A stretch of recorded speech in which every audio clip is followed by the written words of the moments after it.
ಕ್ಲಾಸಿಗೆ ಬರೋ ತನಕ ನನಗೆ ಸ್ಟಾಕ್ ಮಾರ್ಕೆಟ್ ಮೇಲೆ ಯಾವುದೇ ರೀತಿ ನಂಬಿಕೆ ಇರಲಿಲ್ಲ. ತುಂಬ ಕನ್ಫ್ಯೂಸಿಂಗ್ ಸ್ಟೇಜಲ್ಲಿದ್ದೆ. ಸೊ ಒನ್ಸ್ ಇಲ್ಲಿಗೆ ಬಂದಮೇಲೆ ಈಗ ನನಗೆ ಕಾನ್ಫಿಡೆನ್ಸ್ ಜಾಸ್ತಿ ಆಗಿದೆ. ಸೊ ಏನೇ ಇದ್ರೂ ಸ್ಟಾಕ್ ಮಾರ್ಕೆಟಲ್ಲೇ ಏನಾದರೂ ಮಾಡಬೇಕನ್ನೋ ಹಠ ಬಂದಿದೆ.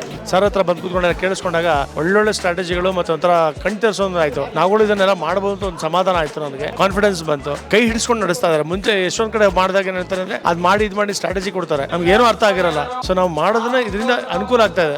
Really enjoyed this I opening class ಅನ್ಸುತ್ತೆ ಇದು. ಸೊ ಈ ಒಂದು ಟ್ರೈನಿಂಗ್ ಅಲ್ಲಿ ನಾವು ತುಂಬಾ ದುಡ್ಡು ಮಾಡ್ಬೋದು ಲಾಂಗ್ ಲಾಸ್ಟಿಂಗ್ ಅಂತ. Thank you TD academy. ಕಲ್ತಿರೋದನ್ನಕ್ಕಿಂತನೂ ಟೀಚಿಂಗ್ ಬೆಸ್ಟ್ ಇದೆ ಅವರು. ಅದರಿಂದ each and every students full ಜೋಶಲ್ಲಿ ಬಂದು ಕಲ್ತಿದ್ದಾರೆ. ಮತ್ತು ಒಂಚೂರು ಬೋರಿಂಗ್ ಅಂತಲ್ಲ. मैं यहाँ पर आकर के एक बहुत ही फीलिंग प्राउड कर रहा हूँ और मैंने यहाँ पर बहुत अच्छे से सीखा है.